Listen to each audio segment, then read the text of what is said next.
Boss zombies have had somewhat of a tumultuous relationship with the zombie game mode throughout the years. Most players love the zombie mode mainly for, well, killing zombies. Introducing a much stronger enemy that has a significantly larger impact on the gameplay can be risky for developers to implement. So what makes boss zombies enjoyable? What role do they play within the zombie mode?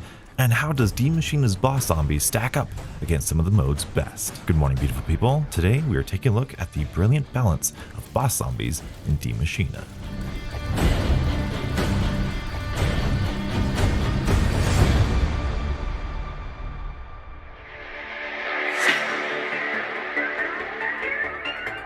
Before we can determine how well the boss zombies in Die Maschine are balanced, we need to ask the question, what is the purpose of boss zombies? I believe the primary purpose of boss zombies is fairly simple, to provide players with an additional challenge to overcome, as well as to add depth to the gameplay as the rounds progress. When implemented correctly, boss zombies provide an incredibly fun gameplay experience that engages the player on a higher level. Without boss zombies, the constant round after round of solely basic zombies would become dull and repetitive. Boss zombies help to give players that occasional extra challenge to keep the player engaged with the game mode, as well as to test their skills even further. In the best cases, boss zombies can even enhance the map's world building and immersion. With that being said, there are two fundamental elements that a boss zombie needs to be balanced properly. First, they need to be powerful enough to provide an additional challenge, but not so powerful that the player is unable to properly manage the threat. Second, boss zombies should be limited in their appearances, as to not become the primary threat of the mode. Many players have great disdain for the mere concept of boss zombies due to developers not abiding by these fundamental elements. The Panzer in Origins is too strong, Catalyst zombies in Black Ops 4 spawn in too frequently, and many more examples have left a bad taste in the mouths of a lot of zombie players. This was one of the biggest concerns I had coming into Cold War Zombies.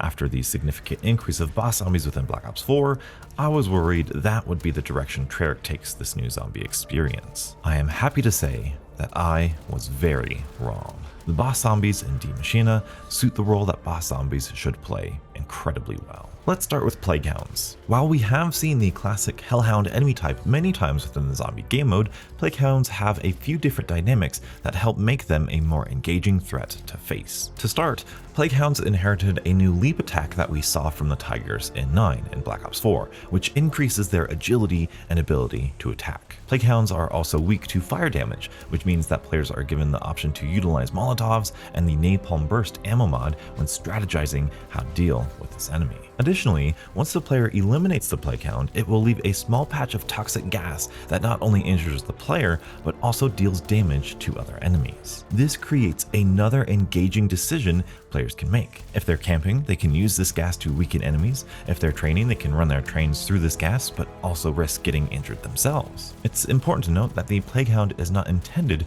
to straight up kill the player. Rather, they are thrown at the player in the middle of the zombie horde so that they could potentially distract the player and force them into making a mistake. Additionally, their leaping attack does wonders for stripping the player's armor, making any other incoming damage more of a threat. While Plaguehounds are the most refined and well-developed Hellhound variation we have seen in the game mode so far, I believe there's one small change that I would love to see implemented. As I stated before, Plaguehounds will leap at the player from a good distance. While I believe this should remain in the game, it seems to be quite unfair in some situations. Specifically, there are times that I noticed the Plaguehound leaping from extremely sharp angles. This is not only a problem with Plaguehounds, but this was also a problem back in Black Ops 4 with Tigers from 9 and Vampires from Dead of the Night.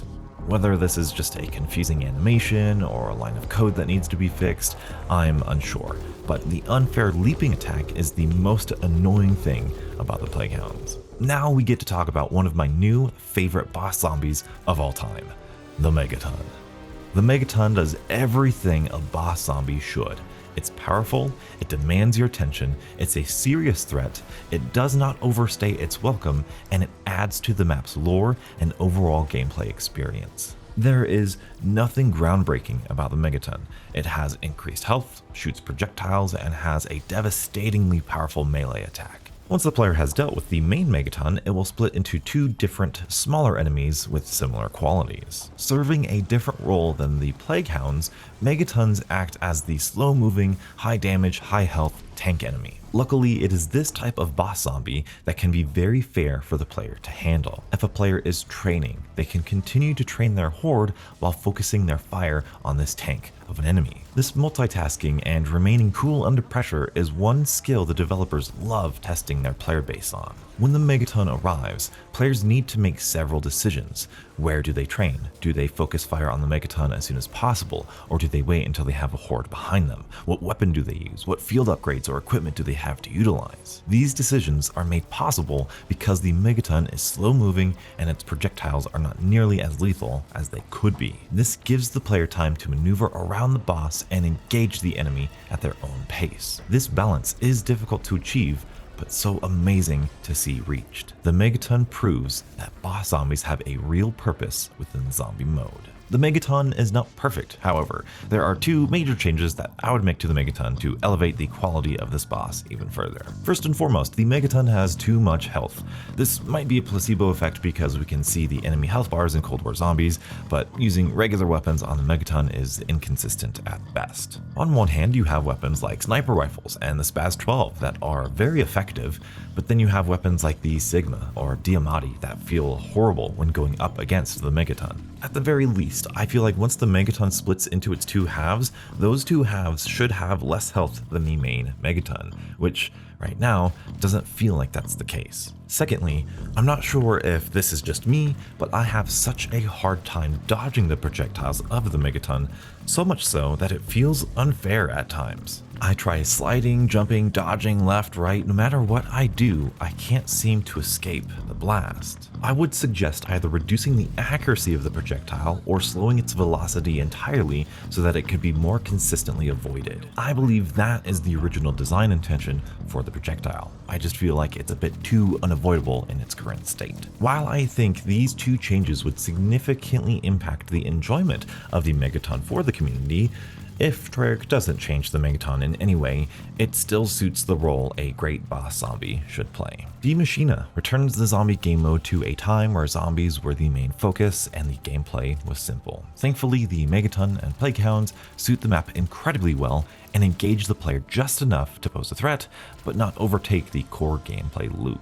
Boss zombies are incredibly difficult to design and even more difficult to balance, but the boss zombies we see in Die Maschine manage to be successfully implemented, and the game mode is stronger because of it. Let me know your guys' thoughts on the boss zombies here in Die Maschine. Check the link in the description for my Discord if you want to join, or write a comment in the comment section below. Thank you guys so much for your continued support of this channel. I am having an absolute blast with Cold War Zombies, and I can't wait for more content to drop so soon. Don't forget to like the video if you enjoyed it, subscribe for more Cold War Zombies content, and as always, stay beautiful.